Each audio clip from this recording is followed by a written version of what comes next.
Hi, I'm DelusionDispeller, and you see I have a beautiful red and yellow fire rose here. Well, there's two reasons I have this rose. Number one, I gave it to my husband because I love him, and well, we've been having some discussions lately, and I wanted him to know that just because we don't always agree doesn't mean I don't still care about him. So, beautiful fire rose, and it's also perfect to depict what I'm about to talk to you about. Women with a Jezebel spirit. Now, you may or may not agree that women can have this spirit. Maybe you don't believe in demons and devils and spiritual things like that, and that's okay. Just flip on to the next video. But if you are a spiritual person and you believe that there are demons in the world and devils that can act through people, you might find some interest in what I'm about to talk to you about. So we're going to talk to you about the Jezebel spirit. Commonly found in churches, believe it or not. Okay, well, first of all, the Jezebel spirit comes off looking like a rose most of the time, at least at first.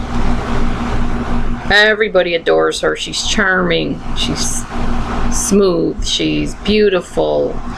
Sometimes she's not beautiful, but a lot of times she's beautiful and attractive, and people like her, and they're just drawn to her for some reason. Well, here's some things to look for in someone that might have this Jezebel spirit. First of all, the Jezebel spirit likes to zero in on those in charge, like the pastor, the deacons, whoever, the priest, if it's a Catholic church, any type of high official.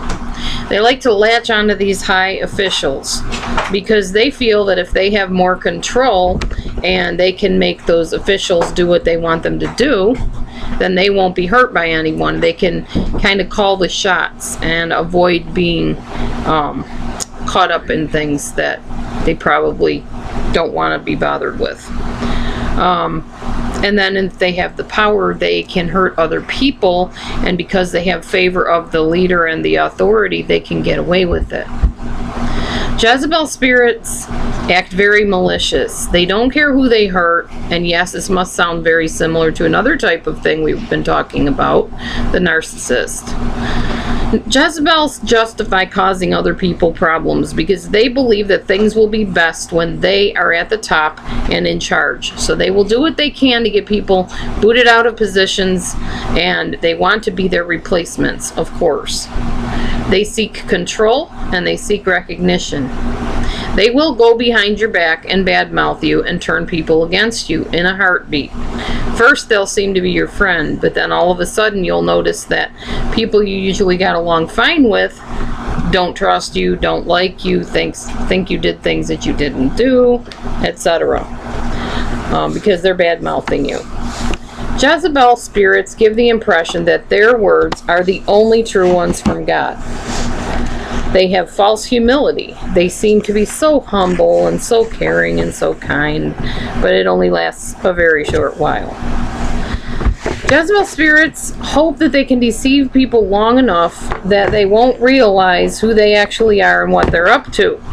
When they finally do reveal themselves, it's because they got tired of pretending and wearing the mask. Because they really are malicious and vicious deep down inside, but they get worn out trying to put on this mask and pretending that they're goody-goodies. They hope, I already read that, I'm sorry. They fear being exposed because if they can be seen through, then people can stop them. So they tear down other people's reputations, and that way they will look like the rescuer to those that are watching. Even if the person didn't do anything wrong, they will join the bandwagon and tear down the person so that they will look like the rescuer. They will be the one that came along and rescued the person from whatever harm that they perceived they were about to encounter.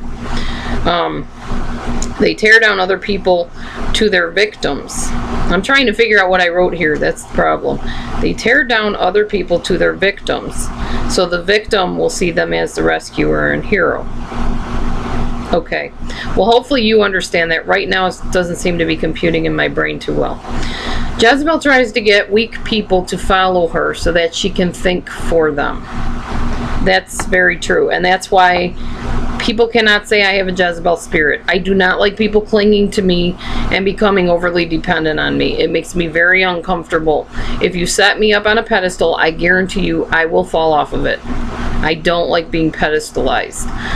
Now, yeah, I have my little delusion dispeller with the cape on it and everything. That's just kind of silly. It's not like I think I'm some kind of a hero or some kind of a guru, because I don't. And those that know me know that my humility is not false. I know that without the Lord I am nothing and nobody, but with him I'm mighty, because that's what his word says. Jezebel starts having people pray with her to help the leader. And she'll say things like, well, we need to pray for Pastor so-and-so because he's just not hearing from God like he used to. And she will go from there to praying that God will move his obstacles out of the way, the obstacle being his wife. And then she may even pray that the wife of the leader die. And she gets away with this because it's very, very subtle the way she does it. And everything Jezebel does is very subtle and sneaky, so you may not see it infiltrating the church. Anyways, there's Jezebels not just in churches, but in small groups, in families, everywhere. I just thought I'd share a little bit of brief information with you. I hope it was helpful, or add some to it if you have anything to say. And I will go for now, but thanks for watching Delusion Dispeller. As always, keep your comments and questions coming to me at DelusionDispeller@gmail.com. Thank you. Have a great day and enjoy your summer. It's beautiful out there. Kind of hot, but if you like heat, it's the perfect weather for you. God bless you. Bye.